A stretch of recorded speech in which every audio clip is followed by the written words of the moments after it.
Hello, everyone. I'm Christine Zips. I was so impressed with this message that we're about to see that I asked permission to share it with you as an English translation of the original Austrian German. It shows the Minister of the Interior in Austria announcing with a message to their chancellor as a way of looking back upon the actions that have taken place over the last few weeks to assess the success or lack thereof with their measures that they've taken to see if they have successfully come upon a new normality. So please feel free to share, especially with your local officials, for this conversation needs to happen around the world in all languages. For purposes of this video, I've muted the original audio, for it is in German. You'll find the link to the original video below in the comments section. So thank you very much. I hope you'll find this worthwhile. Listen to this speech, and if the truth that emerges resonates in you, then share it so that it reaches your elected officials, hoping that it will generate vocations because of the moment. The courage to speak the truth in the political class seems to be as rare as the hope in the hearts of people.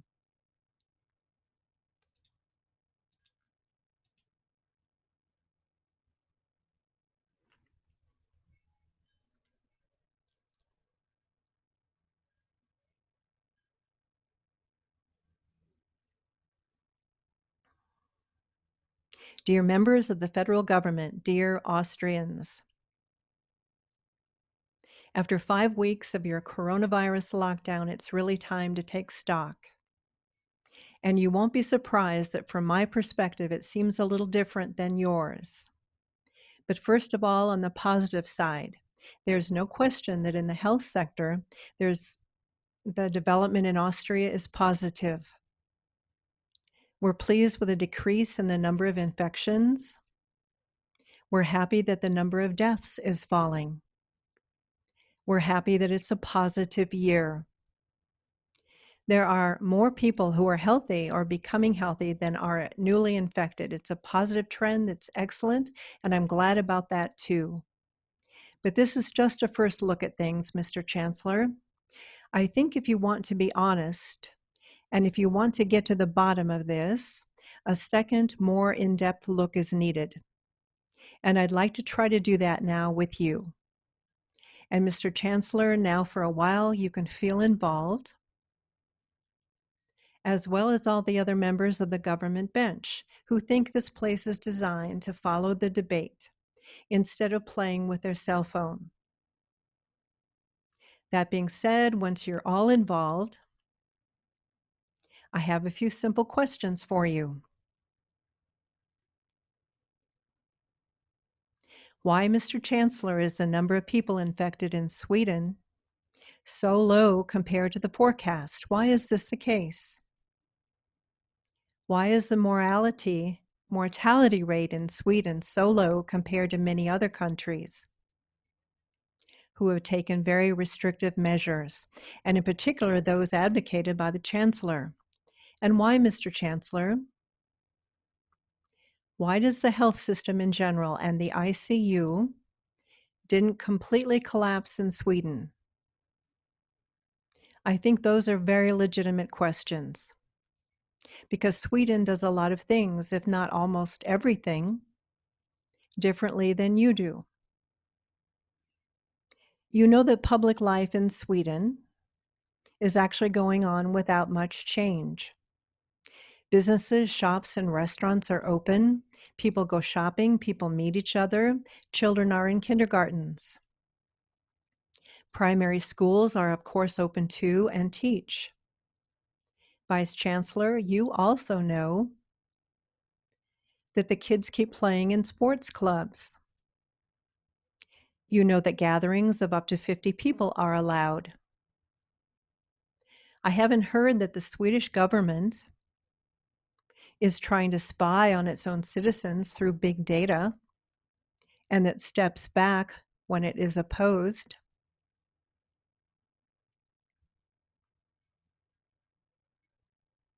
Nor did I hear from senior officials denouncing walkers as civil dangers. It's a completely different path from the one you took, and I wonder why then development in Sweden is in fact generally positive, whereas previously the Vice Chancellor most certainly told us that it would be impossible to do otherwise than these lockdown measures.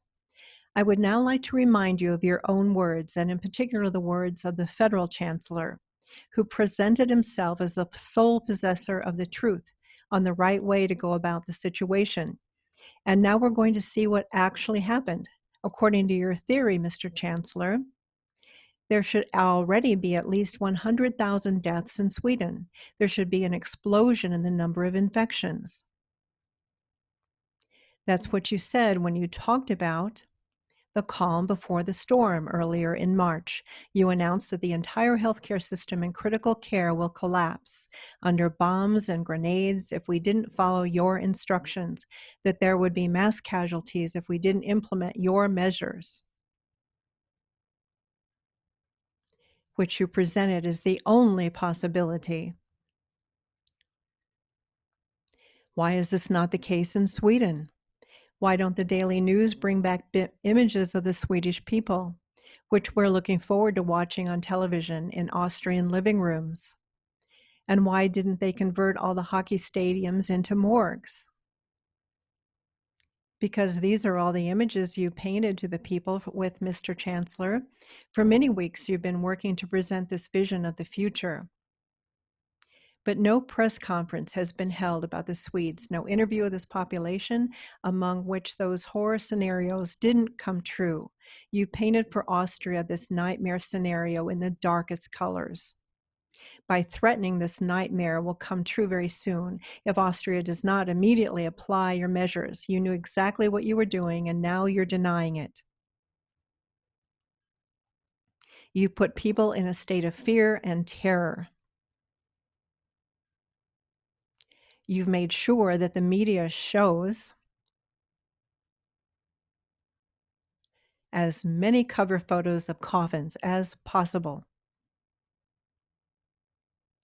which means that not only did you rely on the instinct of fear in the population, but you also exploited it, and this is a serious accusation I'm making.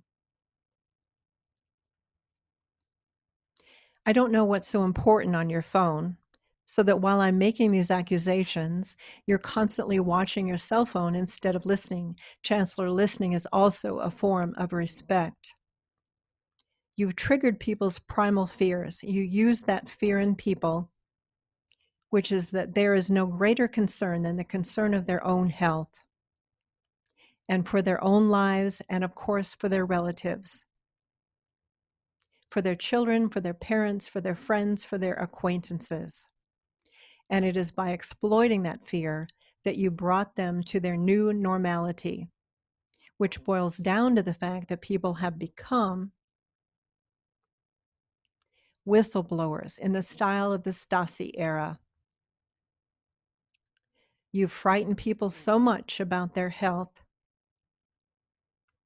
that even when they're alone in their car, they wear a mask, which in this case doesn't protect from anything.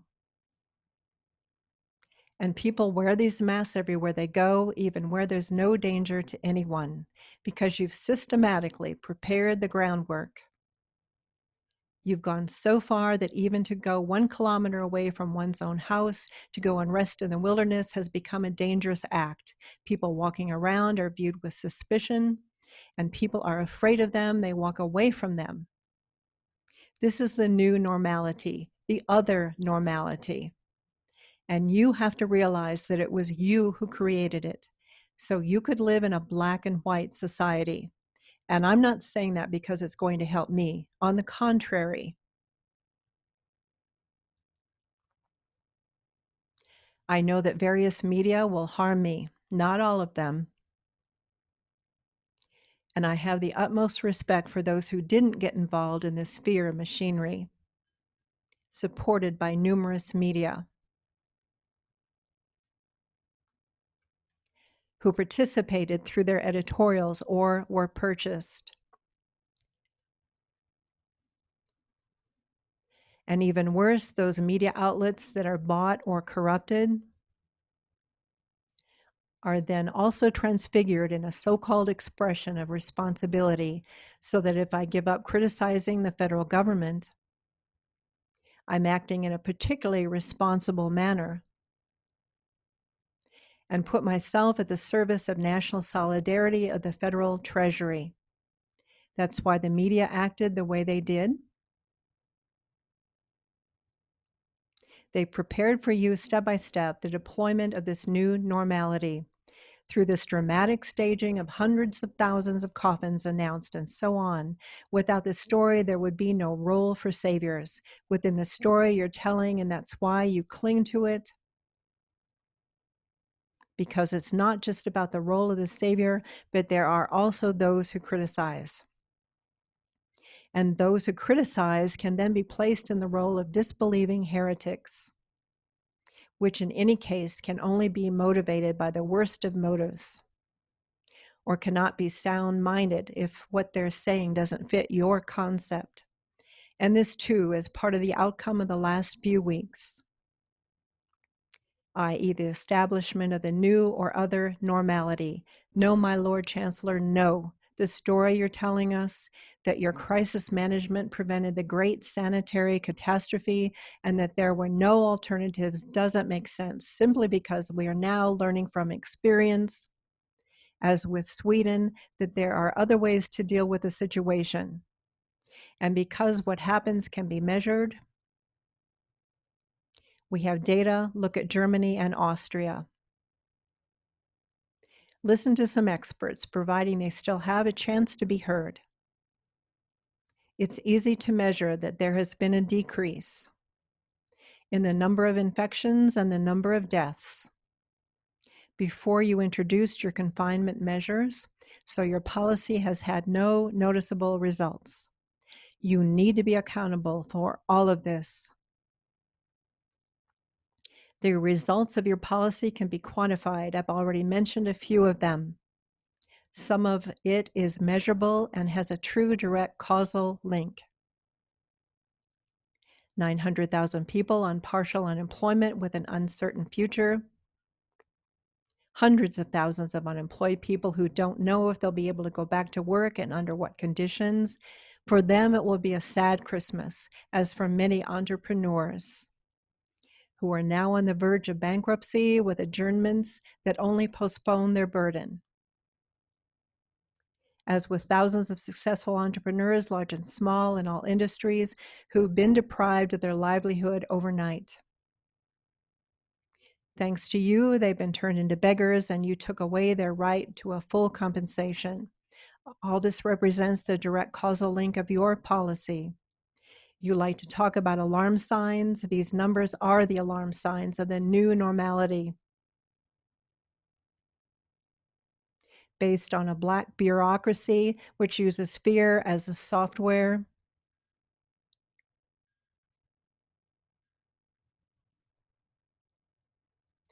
This is the new operating system, which has become the new standard in Austria in 2020.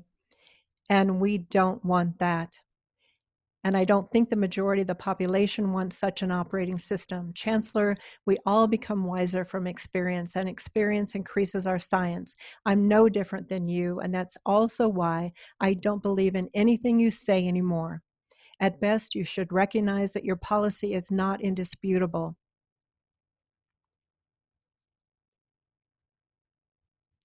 and that your experts are not in exclusive possession of the truth.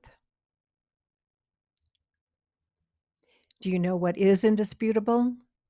For example, the fact that the Earth revolves around the sun and not the other way around, that is indisputable.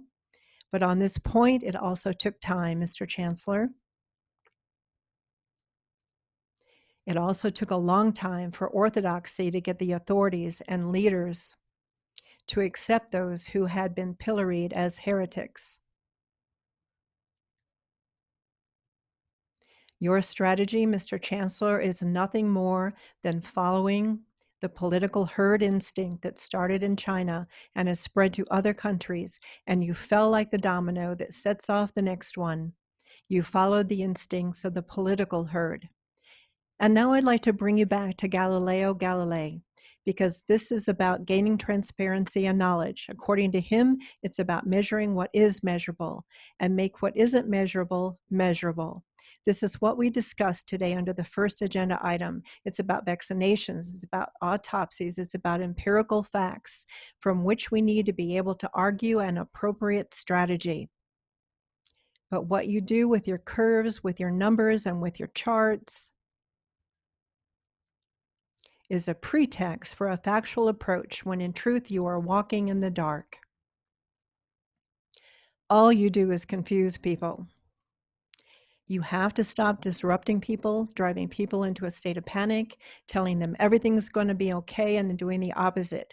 You said it 1,000 times. What does it mean if you say that a normality won't come back until there's a vaccine? This means a mandatory vaccination. Then say so directly, Mr. Chancellor. But it won't work with us. I've counted. You gave your 60th press conference on this federal government.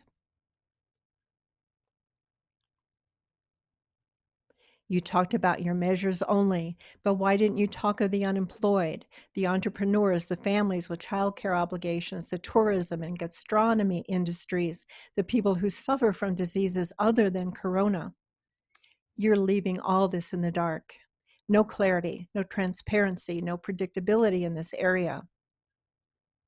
The only thing you're capable of are unrefined contradictions and inconsistencies. Mr. Federal Chancellor, learn from the best. Use your common sense instead of relying on fear. Do reconcile yourself with a normal normality and say goodbye to your new normality. Don't flirt with the idea that exceptional conditions can become the norm. My dear ladies and gentlemen, I was very emotional and I spoke frankly today, although I know it's going to attract me a lot of hostility. But I want to open a breach so that it can exist in this country.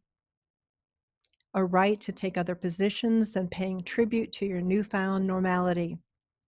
I have one more thing to say, and this will be my last sentence. Far too many people have lost their freedom and their right to self-determination on the basis of health protection.